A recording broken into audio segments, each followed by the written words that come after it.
आजकाल लाडकी बहिणीनो लाडकी बहिणीची जी केवायसीची प्रोसेस होती त्याच विषयी आपण या व्हिडिओमध्ये माहिती बघणार आहोत. जर तुम्ही चॅनलवरती नवीन असाल आणि जर तुमची केवायसी करायची राहिली असेल तुम्ही चॅनल सबस्क्राईब करा, म्हणजेच ज्या लाडकी बहिणीच्या केवायसीच्या अपडेट असतील ते आपल्यापर्यंत पोहोचवले जातील. लाडकी बहिणीच्या ज्या महिलांची केवायसी करायची राहिली होती त्या सध्या महिला या योजनेपासून अपात्र झालेल्या दिसत आहेत. म्हणजेच त्या महिलांचे लाभ आहे तो सध्या बंद झालेला आहे.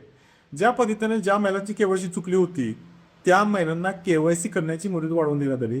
त्याच पद्धतीने ज्या महिलांची केवायसी करायच्या राहिली असतील शेवटच्या काही दिवसात सर्व्हरमुळे किंवा कोणत्याही तांत्रिक कारणामुळे ज्या महिलांची केवायसी करायची राहिली होती त्या महिलांना देखील मुदत वाढवून देण्यात यावी अशी मागणी बऱ्याच महिलांच्याकडून होत आहे.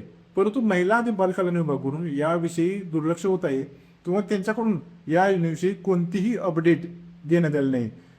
जर तुम्ही चॅनलवरती नवीन असाल किंवा या योजनेविषयी कोणतीही अपडेट देण्यात आली किंवा केवायसीची मुदत वाढवण्यात आली तर आपल्या चॅनलवर सविस्तर माहिती आपल्यापर्यंत पोहोचली जाईल. त्यासाठी तुम्हाला जो आपले चॅनल आहे ते सबस्क्राईब करायचं आणि हा व्हिडिओ ज्या महिला वंचित राहिले त्यांच्यापर्यंत शेअर करायचं जेणेकरून त्यांनाही योजनेची अपडेट माहिती मिळेल. धन्यवाद.